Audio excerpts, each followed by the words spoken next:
Here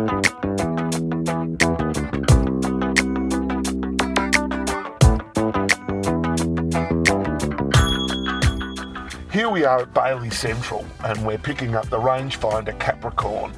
Easy to hitch. Wasn't it?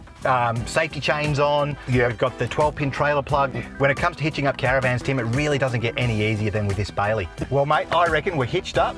We should hit the road. Shall we stop for a pie? I love a pie. That's what we've got to do, Mac. Australia-wide tour and rate the bakeries. My favourite one's in Beechworth.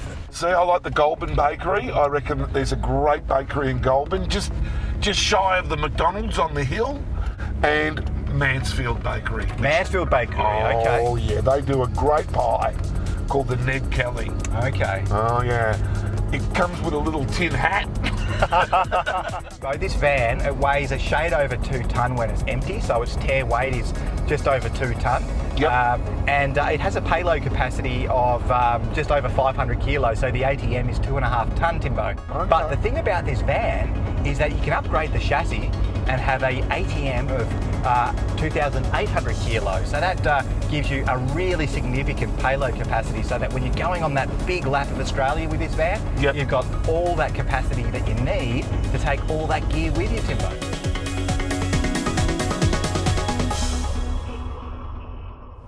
What makes the Bailey's Caravans different from other vans on the market?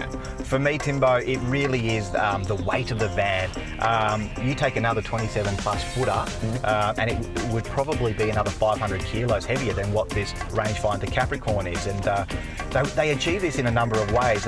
They're able to strip a bit of weight out of the chassis, but that doesn't mean the chassis is weaker. In fact, they use something known as finite element analysis, and that's a computerized system that identifies any potential weak points, and they're able to reinforce them accordingly. Now, the body is constructed in what's known as the Alutech construction method. Now, that includes fiberglass one-piece composite panels, and the wall panels and the roof sort of come together using these special butterfly clamps, and they're positioned every 6 inches along the joint between the walls and the roof. So, and that really brings everything together and almost makes the shell like a monocoque construction. These are non-organic materials. Yep. With the way this van's put together, they're not using timber or aluminium. In fact, as I said, it's fiberglass one-piece composite construction. They do use some framing material within the composite panels, and this framing material, Timbo, is really interesting. It's all made of recycled plastic bottles. Oh wow! Oh no.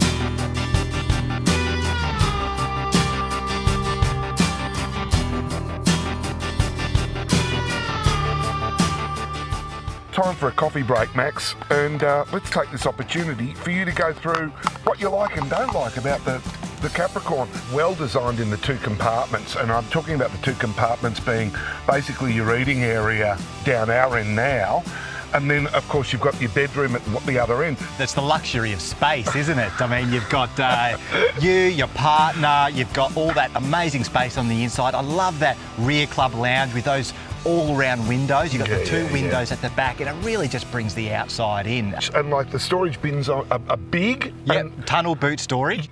Tunnel storage is so good, especially if you're carrying poles and stuff and Just go straight in. fishing rods. I love the fact that it's a double-sided accessibility, and that is really important because sometimes it just gets out of reach. Well, don't forget, on this van, you've actually got the barbecue, the pull-out barbecue on the near side, so that actually takes up some of that tunnel boot storage, but it's an option. You don't have to have that barbecue if you don't want. But you know what? You're out in the great outdoors with the Rangefinder Capricorn. You're gonna want the slide-out barbecue. The table is a freestanding unit. You can take it outside. You can shift it around inside as you need according to your body type or what have you. But the other really cool thing is that it's actually got a proper place inside the caravan to stow the table. But they've actually dedicated a little cubby hole, I suppose, for the table, and it just makes a bit of sense, Kimbo. Well, I love the fact that that actually then becomes a true lounge room. I promised you some magic. So what we've got, fiberglass either side with a foam core. Right. Now this is the recycled plastic that sits inside the wall as framing, as reinforcement. Yep. And look, I mean, you feel it. It's hard. It's not gonna. It's Yeah, mate, this is really solid. For you guys at home, this is what we're talking about. So we've basically got a solid foam interior with your 2 outer casings, which now you were saying we'll give you a discount from CAL Insurance if your caravan's made of this. Well, if it's hail resistant, that's the point, Timbo. The wardrobes are actually deeper than what you find normally on a Bailey's, 150 mil deeper or thereabouts. There's so much room in this van and it's so well designed. And I keep coming back to the lightweight factor. I mean, just over 2 tonne tear as we see it here, with a couple of options on it, the slide out barbecue being one of them. Honestly, for a 27-foot plus caravan, it's really very good. It's very crazy light. good, isn't it? And look, let's face it, we're talking about light construction and it really is tough as.